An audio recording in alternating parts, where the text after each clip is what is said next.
Si al chico que vais a ver en la siguiente foto le hubiesen dicho que un día iba a llegar a ser ingeniero de Fórmula 1, jamás se lo hubiera creído. Cuando somos pequeños, todos tenemos sueños, queremos ser futbolistas, queremos ser astronautas, y ese sueño al final acaba desapareciendo en nuestras propias familias, amigos, entorno, colegio. Nos hacen llegar a pensar que los sueños son cosas de niños pequeños, pero esto no es así. Cuando tenía 18 años empecé la carrera de ingeniería mecánica, pero sufrí una especie de crisis existencial. Me di cuenta que no quería ser otro de esos 1000, 2000, 5000 ingenieros que podían llegar a salir el día de mañana y tener que competir en el mercado laboral sin nada que me distinguiera. Ahora que he conseguido finalizar el proceso de visado, que me voy a poder ir a trabajar a Reino Unido en Red Bull como ingeniero de Fórmula 1, he sacado una serie de ideas, hasta 5 puntos críticos que le diría a mi yo del pasado si quisiera asegurarse este puesto en Fórmula 1. Para mí la clave número 1 y principal es creértelo tú mismo. El hecho de proyectar ese objetivo que tú tienes de trabajar en Fórmula 1 te va a hacer que durante todo el periodo previo que estés haciendo de formación hasta llegar a ese punto lo hagas con un foco concreto, que es de llegar a trabajar en Fórmula 1. Ahora bien, yo lo he conseguido con 24 años, pero para mí no me hubiese importado si hubiesen sido los 24, mis 25, mis 26 o mis 27, porque yo sabía que, punto número 1, no iba a tardar tanto por las siguientes claves que vais a ver después, y punto número 2, porque yo sabía que ese fruto que tenía que recoger, que yo había plantado durante los 3 años anteriores, era mío, era mi derecho. Yo me había esforzado muchísimo por ello y por ende los frutos estaban ahí. Ahora bien, no es esfuerzo en vano, es un esfuerzo con un objetivo, un esfuerzo planificado, y ahora lo vais a entender mucho mejor el porqué. Punto número 2. El equipo. Quizás este mensaje vaya en contra de la corriente que hay actualmente del esfuérzate tú mismo, solo, en el garaje, sin que nadie te vea, pero la realidad es muy diferente. Tú puedes tomar la decisión de querer irte a un lugar donde crees que vas a prosperar y te puedes ir solo y eso está bien, pero yo creo que llegar a un lugar y tratar de encajar con un grupo de personas que compartan esas mismas pasiones, esa misma forma de vibrar que tienes tú, eso es lo que realmente en los momentos de mayor dificultad, donde estés solo, con el síndrome del impostor encima de ti, persiguiéndote, diciéndote que no vales lo suficiente, ahí es cuando llegará tu amigo, te cogerá, te sacará de ese pozo y te dirá que vales la pena y que merece que sigas intentándolo. Durante los 3 años que estuve en el equipo de Fórmula Student hubo muchísimas noches que no dormí, que dormía encima de mesas, que me dormía en el suelo, me dormía en una silla, porque estábamos trabajando en fabricar el chasis, en ayudar a montar una suspensión, en fabricar los componentes aerodinámicos del coche, y no había tiempo. Como no había recursos, con lo que teníamos que trabajar era con el tiempo y con nuestra mano de obra. Y ya os digo yo que cuando llevas 36 horas seguidas trabajando en un coche, la cabeza y el cuerpo te piden descansar, y está tu amigo que se acaba de beber un Red Bull, que está súper enérgico, y a ti eso te motiva y decides seguir hacia adelante para conseguir que esa pieza que tienes que fabricar o ese trozo de alerón que tienes que terminar para que mañana el coche se pueda ir a competir o se pueda ir al circuito a hacer testing, esté lista gracias a ti y tú te puedas ir a casa con el trabajo bien hecho. Ahora bien, estos son pequeños momentos en los que estás en el punto más crítico y necesitas que alguien te levante, pero incluso en el día a día, en lo más cotidiano, necesitas gente a tu lado en la que apoyarte. En resumen, para mí, si yo no hubiese tenido a ciertas personas a mi lado, la verdad es que a día de hoy no estaría ni siquiera haciendo este vídeo, no habría entrado en Red Bull, estaría trabajando en una empresa en la que quizás no estoy alineado con sus objetivos, me siento un poco desubicado, y eso es algo que para mí no podía suceder. Yo tenía claro que mis trabajos tienen que ser algo que me hagan levantarme de la cama todos los días. Tercera clave y súper importante, que en muchas ocasiones no se habla de ella, es definir claramente los objetivos que tú tienes. Para mí mi objetivo era entrar en Fórmula 1, me daba igual el equipo que fuera, donde me tuviese que ir, mi objetivo primordial era entrar en Fórmula 1, y eso se definió hace 4 años. Desde hace 4 años al día de hoy he estado planificando todos los procesos por donde tenía que pasar para llegar a trabajar como ingeniero de Fórmula 1. Durante mi primer año e incluso durante el primer mes, mi objetivo fue demostrar que no se habían equivocado eligiéndome a mí para formar parte del equipo. Yo entré en la disciplina de chasis, donde nos dedicábamos a diseñar, fabricar y validar el chasis del monoplaza, y yo tenía claro que quería esforzarme en todas las tareas que me pusiesen, fueran cuales fueran, para demostrar que merecía la pena que estuviera allí cada segundo, que yo valía la pena y que podía aportar muchísimo al equipo. A medida que fue avanzando esa temporada, me empecé a dar cuenta que yo quería llegar a gestionar personas y por encima de mí estaba un coordinador de la disciplina de chasis, y yo sabía que al año siguiente quería ser coordinador,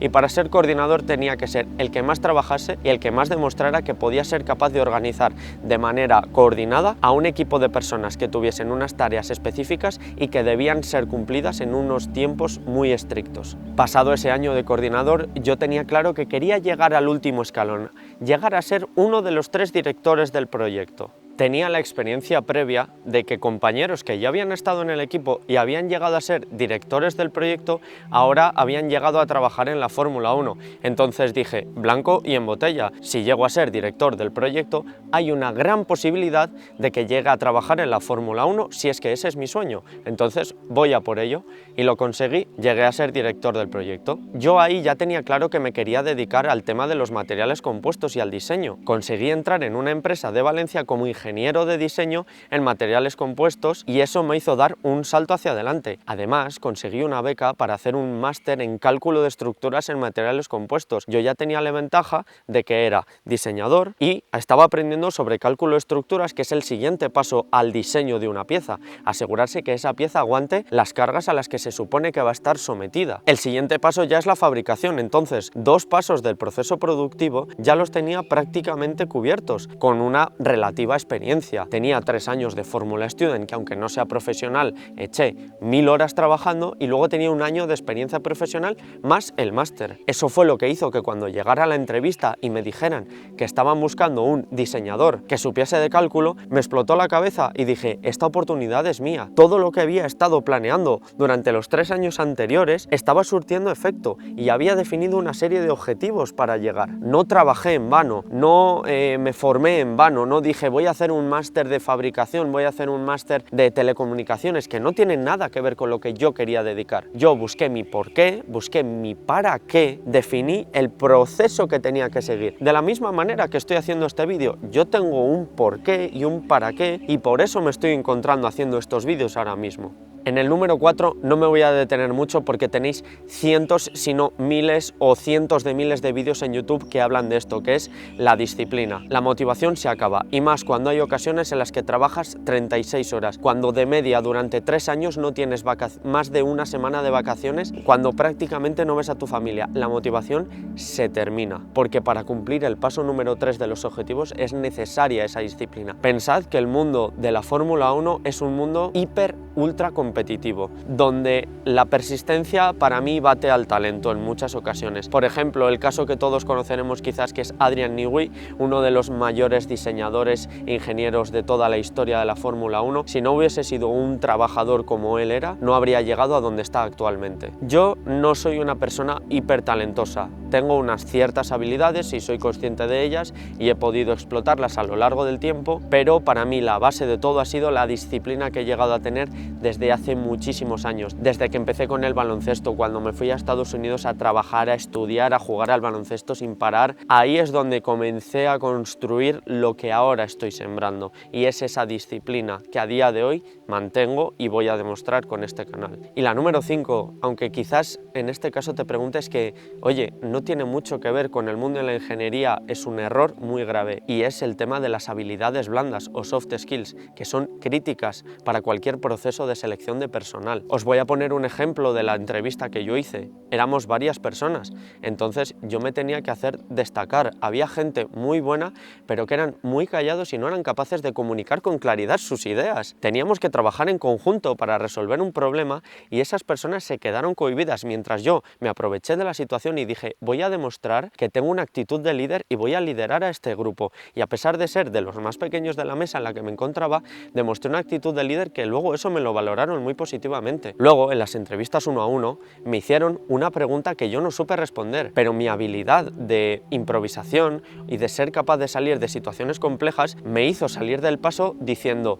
yo no soy capaz de resolverte esta duda ahora mismo o este problema porque carezco de estos conocimientos, pero si tuviese que resolverlo en mi trabajo, quizás tomaría esta vía o buscaría a estas personas para que me den esta información, conectarlas con estas personas y en conjunto, en equipo, resolverlo. Ese detalle me lo valoraron muy positivamente en la entrevista. Y por eso es por lo que lo estoy diciendo ahora, porque las habilidades blandas son críticas, la capacidad de comunicación es vital. Un ingeniero que es capaz de diseñar la mejor pieza del mundo, si está encerrado en su habitación y no es capaz de comunicar con el resto del equipo cómo lo tienen que fabricar, qué cosas tienen que tener en cuenta, trata de estar ahí cuando esa pieza se está fabricando, no sirve de nada. Entonces, por favor, comenzad a desarrollar las habilidades blandas que en la universidad lamentablemente se desarrollan muy poco. Comenzad a desarrollarlas en grupos que haya dentro de vuestra propia universidad. Ahí es donde realmente vais a poder aprender. Estas 5 claves o puntos que acabamos de estar tratando las he sacado de mi corta, aunque realmente considero que profunda experiencia. Considero que tengo una vivencia de muchos años atrás que me han hecho construir las bases fundamentales para estar ahora donde estoy. Estoy totalmente convencido que me seleccionaron para este puesto por el bagaje y los objetivos que me había ido definiendo a lo largo del tiempo, que estaban totalmente orientados a cumplir ese sueño a futuro. Es decir, yo fui tomando una serie de decisiones cuya única salida me podían llevar a llegar a trabajar en la Fórmula 1 o en un ambiente competitivo, porque yo había estado formándome para ello, porque yo me había rodeado de competición durante los últimos 3 años, cosa que el resto de mis rivales no. Con esto no quiero decir que sea una fórmula mágica, pero sí seguro que te puede ayudar a sentar las bases para construir un futuro que quieres. No dejarte guiar por la opinión de todo el mundo de tienes que hacer una carrera o un máster por hacer algo. No, como si tienes que hacer un FP a los 16 años y empezar a construir desde ahí. Tengo compañeros que no tienen una carrera universitaria, no tienen un máster, que son mecánicos de equipos de fórmula, a pesar de no tener estudios profundos, porque desde hace mucho tiempo llevan construyendo sus objetivos y su camino que les podría hacer llegar hasta ese punto. No se dejaron llevar por tener que hacer una formación tradicional que desde luego en ningún caso te va a llegar a situaciones extraordinarias. Piensa que si quieres hacer y llegar a trabajar en un sitio extraordinario, tienes que hacer cosas extraordinarias. Lo común no te va a llevar ahí. Espero de corazón que esto os pueda ayudar y por favor déjame en los comentarios qué opinas al respecto o si tú incluirías alguna cosita más de lo que hemos hablado. Nos vemos en el siguiente vídeo.